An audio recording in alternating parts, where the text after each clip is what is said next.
Welcome back to the Skitch on Wheels channel. Thanks for dropping in. Today I've got a video about some motorcycle mirrors that I recently purchased. And when I started to make this video, I thought, you know, do I really need to put this out there? It's motorcycle mirrors. But then that's the beauty of YouTube. You, the viewer, get to decide if it's something that you need or want to watch. And then I started looking around YouTube, and there's a lot less engaging videos than motorcycle mirrors. So here, take a look. So first up, we've got a video with 250,000 views of water dripping out of a faucet.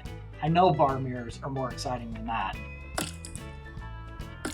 Another video has 740,000 views showing you how to pump gas. Now, I bet the ladies like that one. Oh, no, he didn't. Below to select fuel grade. So now we're gonna figure out how to open our gas cap here. Mine, like I said, I can open it from outside. But men, we're also guilty. 7 million views showing us how to boil an egg.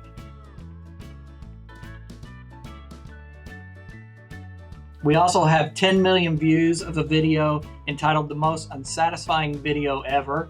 And believe me, it was, and I can't believe I wasted my time watching it. And finally, we have a video with 29 million views showing you a drill bit, drilling through plastic and then wood.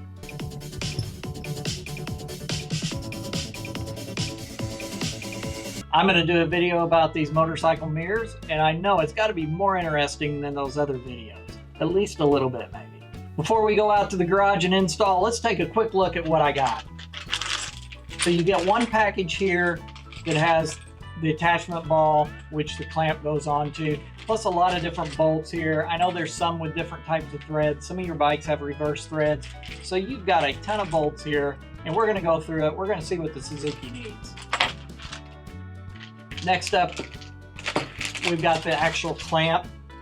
This is a nice, solid metal clamp. It's lightweight. I'm sure it's probably aluminum. So we'll see how that attaches. And then finally, we've got the actual mirror itself. Comes in this nice little Doubletake koozie. And there's the mirror. So not much to it. It's solid though. I like it. I've never owned these before. We'll see what it's like on the bike. I hope they stand out far enough that I can take a look behind me and see something. I know that when I'm off-road they just fold in, but I'm hoping that it gives me enough visual on the side so when I'm on the highway I get to see what's behind me.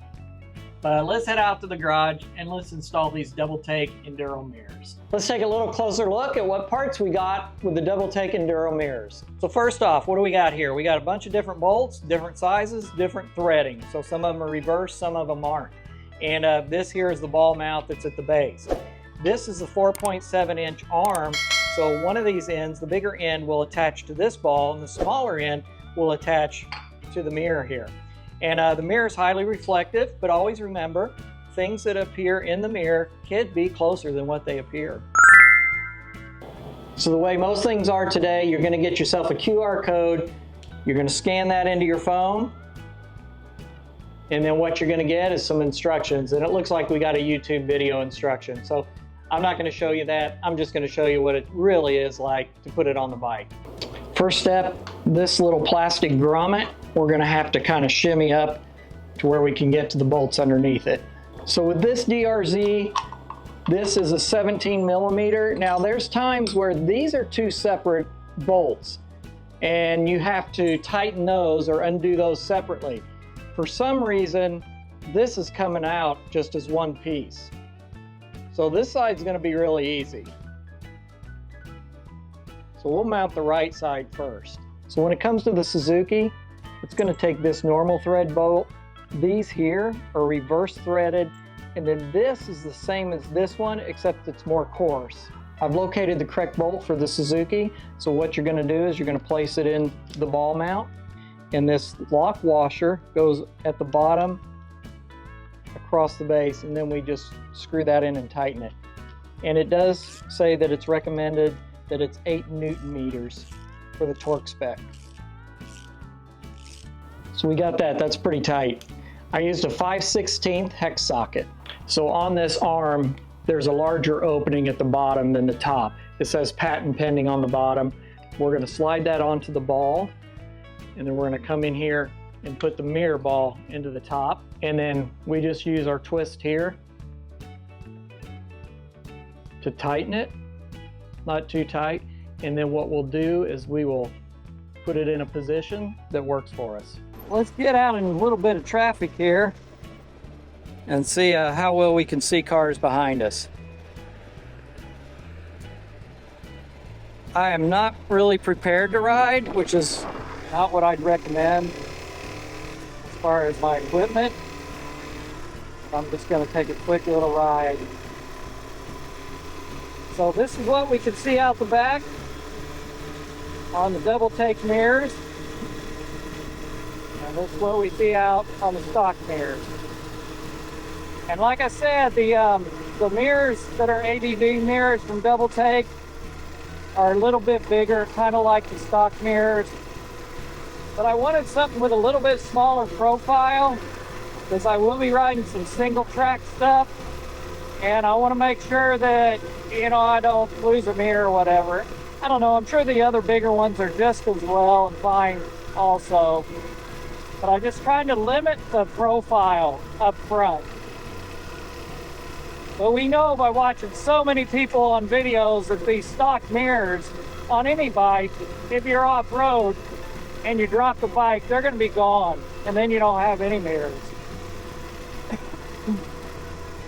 So here's a good example. I can see that car right behind me, fine, in the Doubletake. Probably see it a little clearer, maybe a little bit better in the Suzuki glass. It's a little maybe concave or convex. I'm not sure which one it is. Let's stop and see. So the Doubletake and the stock. If you are looking for just pure safety, then you're probably going to want to go with the bigger ADV type of Doubletake mirror. So I'm going to just come over here.